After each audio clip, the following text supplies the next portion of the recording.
But of all the government policies designed to end Indian cultures, the cruelest was yet to come.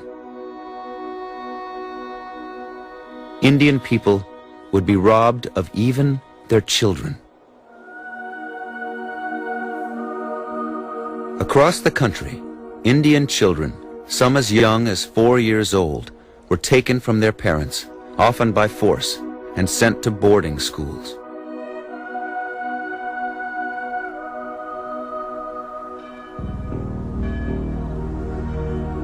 At the boarding schools, children were stripped of all outward appearances linking them to their Indian past.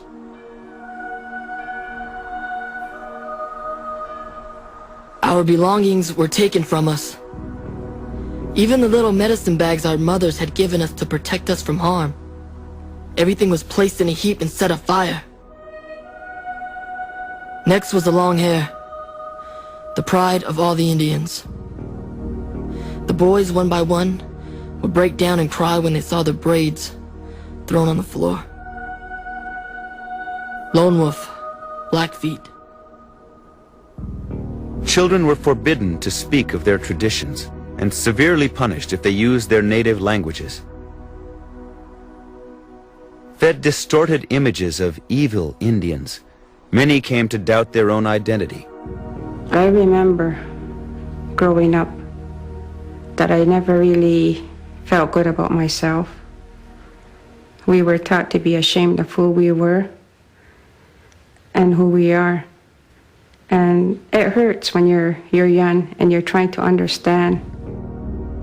We all wore white man's clothes and ate white man's food and went to white man's churches and spoke white man's talk. And so after a while, we also began to say Indians were bad.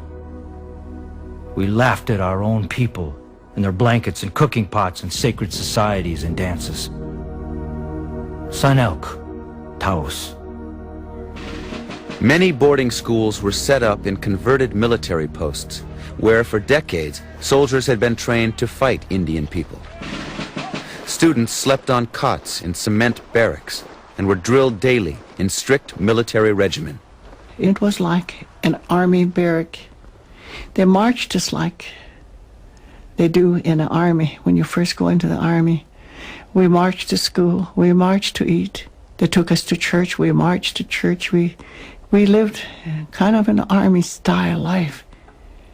And we went to school that way. If we thought the days were bad, the nights were much worse. This was the time when real loneliness set in. Many boys ran away, but most of them were caught and brought back by the police. We were told never to talk Indian, and if we were caught, we got a strapping with a leather belt. I remember one evening when we were all lined up in a room, and one of the boys said something Indian to another boy. The man in charge caught him by the shirt and threw him across the room. Later we found out his collarbone was broken. The priest would take a leather harness strap and he would beat my husband. And every time that strap would come down on him, how he would repeat to himself, "I'll never forget my language." He was thinking that, "I will never forget my language." The boy's father, an old warrior, came to the school. He told the instructor that among his people, children were never punished by striking them. That was no way to teach children. Kind words and good examples were much better. Lone Wolf, Blackfeet.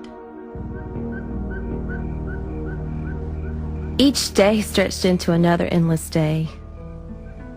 Each night for tears to fall. Tomorrow, my sister said. Tomorrow never came. And so the days passed by, and the changes slowly came to settle within me. Gone were the vivid pictures of my parents, sisters, and brothers. Only a blurred vision of what used to be. Desperately, I tried to cling to the faded past, which was slowly being erased from my mind.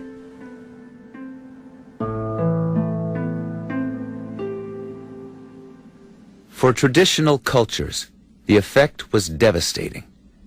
Boarding school graduates returned to the schools and encouraged new students, fresh from the reservations, to give up their traditions. Don't look back.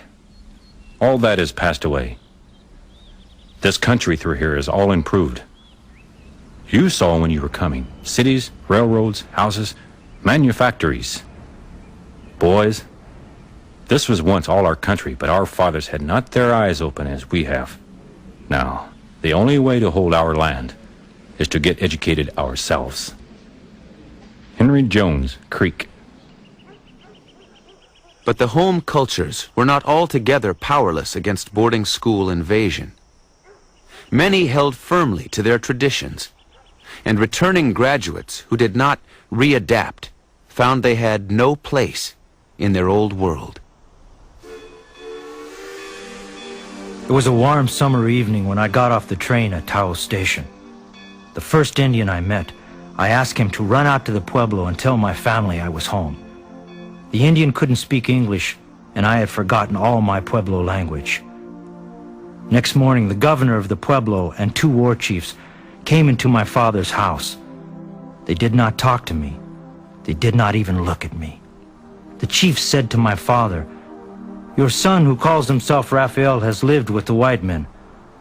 He has been far away. He has not learned the things that Indian boys should learn. He has no hair. He cannot even speak our language. He is not one of us." Sanok, Taos. These things that made life for us the most important thing, these were the things that took away from us. And today, so many of our Indian children have forgotten their language, even here on our reservation, because they took that language away from us, our language that God gave us.